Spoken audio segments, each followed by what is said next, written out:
C, നിങ്ങൾ ആരും ഒറ്റയ്ക്കല്ല. ഈ കോമ്പറ്റേറ്റീവ് എക്സാംസിന് പ്രിപ്പയർ ചെയ്യുന്ന വിദ്യാർത്ഥികളൊക്കെ ഫേസ് ചെയ്യുന്ന ഇഷ്യൂ ആണ് സെൽഫ് ഡൗട്ട്, അല്ലെങ്കിൽ ടെൻഷൻ, പേടി, ആങ്സൈറ്റി കാണും. അല്ലെങ്കിൽ ചില സമയങ്ങളിൽ നമ്മുടെ തന്നെ ഒരു സെൽഫ് റെസ്പെക്ട് പോലും കോംപ്രമൈസ്ഡ് ആകുന്നുണ്ടോ എന്നുള്ളൊരു ചിന്ത നിങ്ങളുടെ ഉള്ളിൽ വരും.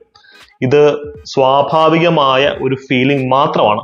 ഇപ്പോൾ നിങ്ങൾ ടോപ്പേഴ്സിനെ നോക്കിക്കാണുമ്പോൾ അവരുടെ അവസാനത്തെ ആ ഒരു എൻഡ് റിസൾട്ട്, അവസാനം അവർ നേടിയെടുത്ത ആ ഒരു റിസൾട്ട് മാത്രമായിരിക്കും നിങ്ങളുടെ കണ്ണിൽപ്പെടുന്നത്. പക്ഷേ അവരും ഈ ഒരു പ്രോസസ്സിൽ കൂടെ, കഷ്ടപ്പാടിൽ കൂടെ കടന്നു വന്നിട്ടുള്ള ആൾക്കാരാണ്.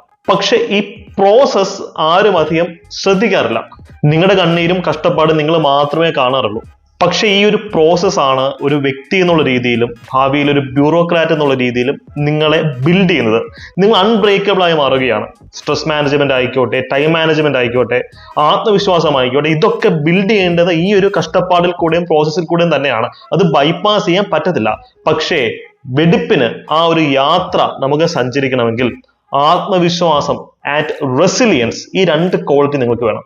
എന്താ റെസിലിയൻസ്? നമുക്ക് ബൗൺസ് ബാക്ക് ചെയ്യാൻ പറ്റണം. ചെറിയ ചെറിയ പ്രതിസന്ധികളായിക്കോട്ടെ, വലിയ പ്രതിസന്ധികളായിക്കോട്ടെ, അത് കാണുമ്പോൾ നമുക്ക് അതിനെ ചാടിക്കിടന്ന് തിരിച്ച് പഠനത്തിലേക്ക് വരാൻ സാധിക്കണം.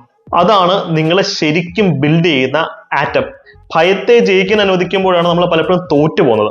സോ നല്ല ആത്മവിശ്വാസത്തോടു കൂടി റെസിലിയന്റ് ആയി പഠനത്തെ അപ്രോച്ച് ചെയ്യുക. കാര്യം നമുക്ക് ജീവിതമൊക്കെ ഒന്നേ ഉള്ളൂ. അത് ഫുള്ളസ്റ്റ് ആയി തന്നെ ജീവിച്ച് തീർക്കണം.